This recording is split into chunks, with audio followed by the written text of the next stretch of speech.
Aquí a mano limpia, Soledad Cedro, portavoz de la Iniciativa Libre, también Gustavo Marín, analista político demócrata, me acompañan. Estamos hablando de que se ha fijado ya fecha para esas primeras reuniones entre Estados Unidos y Cuba, 21 o 22 de enero. Hablábamos un poco del tema de la embajada, de los fondos o de la nominación del embajador, los fondos que saldrían. Y le preguntaba anteriormente a la congresista Ileana Ros-Lehtinen, les pido que sean breves para poder abarcar la mayor cantidad de temas posibles. Por pies secos, pies mojados, hablaba de la ley de ajuste cubano y el embargo. ¿Qué pasa con pies secos, pies mojados? Eso lo puede cambiar Obama. Pies seco, pies mojados, si no existe el nivel de persecución y si el gobierno de Cuba llega en estas conversaciones de inmigración a aceptar personas deportadas. Había un alza de la salida de balseros a raíz del presunto acuerdo. Real, pero si acepta deportaciones, el fin de pies secos, pies mojados, yo creo que está casi al doblar. Lo que va a traer de consecuencia es lo que acaba de mencionar. Yo creo que va a haber un incremento volátil del número de personas entrando y lo iremos viendo en estas semanas que vienen. No, ya se está viendo, ya se está viendo. ¿Qué piensa Soledad?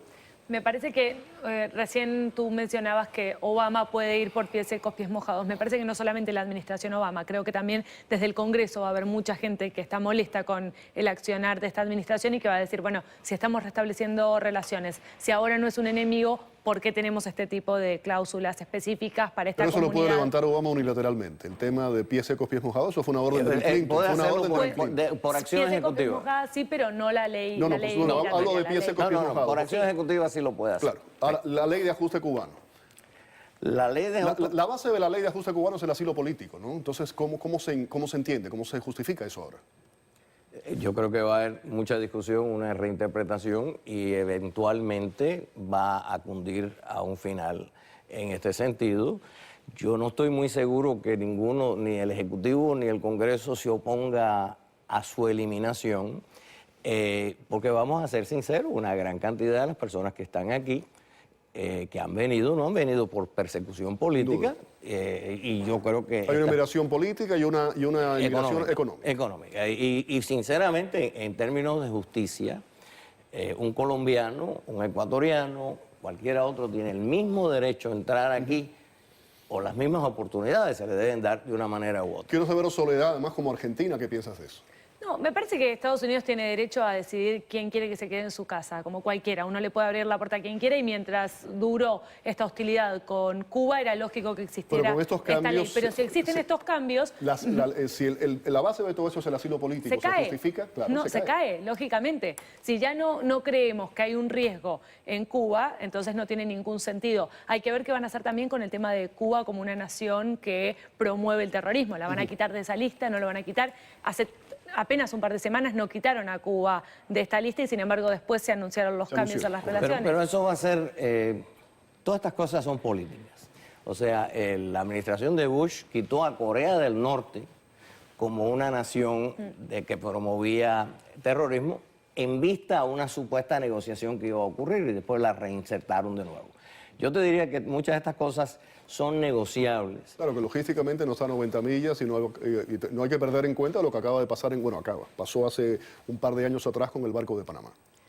Bueno, sí, pero al mismo tiempo no podemos negar también, y no es una defensa del gobierno, porque yo creo que es una dictadura y el gobierno sí está metido en la insurrección, pero no ha sido la cuna de discusiones pro paz entre el gobierno de Colombia y sus insurrectos, inclusive no se me olvida la toma de la embajada japonesa en Perú, cuando Fujimori fue a La Habana y el mediador fue el gobierno cubano.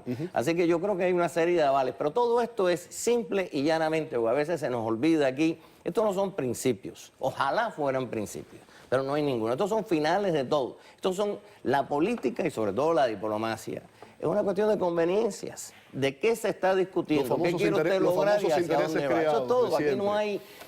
aquí nos cogemos un problema dramático. Yo quiero preguntarle a los dos lo que creo que nos preocupa y nos interesa profundamente a todos con visiones diferentes, ¿no? Hay dos políticas. Se hace esa política de puertas abiertas hacia Cuba y hay otra de puertas de cerrar al régimen, de estrangular al régimen.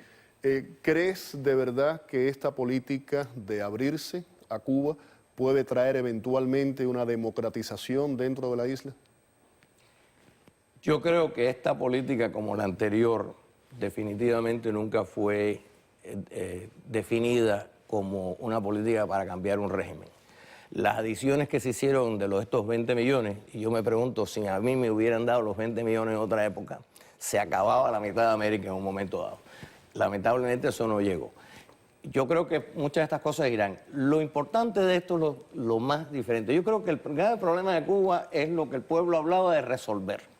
¿Okay? El gobierno ha podido manipular al cubano y llevarlo a un ostracismo casi internacional en el cual ha logrado su dominación y en cierta manera... Ha manipulado no solo al cubano, ha manipulado al mundo entero. No, pero al a través cubano, de más de 50 años. El punto, yo veo cuando de verdad ha sido una situación, yo creo que algunas de estas cosas, por las nuevas estructuras económicas, no porque vayan a ampliar nada ni 8 cuartos. Si usted tiene un negocio y le dicen que tiene que ir a la concentración o ir al comandante cabeza de perro y usted dice, no, pero yo tengo un jefe que me pide que yo tenga tales ventas y todo lo demás, eventualmente va a surgir. Ahora, que pueda esto, no. Yo creo que lo que tumba esto es la determinación del pueblo de Cuba. Soledad, quiero saber tu punto de vista de nuevo. ¿La política esta de puertas abiertas solo a estrangular al régimen? Lo que me parece preocupante, y me imagino que ustedes como cubanos lo entienden mucho mejor que yo, es que en este momento Estados Unidos se abrió al gobierno cubano y no al pueblo de Cuba. Entonces, ¿en qué medida podemos esperar que haya un cambio cuando estamos todavía trabajando con esta misma gente que domina todo? Hay una versión en todo esto con lo de Obama, no digo si yo la apoyo o no la apoyo, no voy a dar mi opinión al respecto. Que se cree que esa política abierta, eventualmente a través, no solamente con el régimen cubano, que ha ocurrido con otras dictaduras, eventualmente puede traer ciertas libertades. Mi pregunta es, esa apertura, que haya más contacto con el exterior, que viaje más gente, por ejemplo, esto sí es cierto, los viajes de la comunidad del 77 y 78, que fueron muy criticados, fueron un poco el detonante del Mariel. Hay toda una serie de que hay que hacer el análisis un poco más allá. Eso puede llevar a una libertad, a que haya elecciones libres, pluripartidistas, incluido el Partido Comunista, desde mi punto de vista, separación de poderes, libertad de asociación. Lamentablemente me parece que en Cuba ya existe una apertura, no con los Estados Unidos, pero sí con muchos otros países. Hay muchos turistas de todo el mundo que van, hay millones de turistas canadienses y no lleva absolutamente a nada. Entonces, ¿por qué vamos a esperar? Entonces, ¿cuál es la que vía? ahora ¿Cuál es la vía? ¿Cuál es la vía? La otra no ha funcionado tampoco. ¿Cuál es la vía? Bueno, me parece que es algo que tiene que pasar adentro de Cuba y quizás sería bueno que Estados Unidos ayude a esa gente en Cuba, a la gente que quiere el cambio en Cuba y no a la gente que tuvo 50 años oprimidos a un pueblo. Me tengo que ir, lamentablemente me quedaría aquí hablando mucho más tiempo, pero Diego sigue siendo el tirano con el tiempo Diego. Aquí diciéndome lo que tengo que hacer. Capaz que Diego se convierta en el nuevo presidente de Cuba. Gracias a los dos por haber estado aquí en el programa. Vamos a la pausa y volvemos.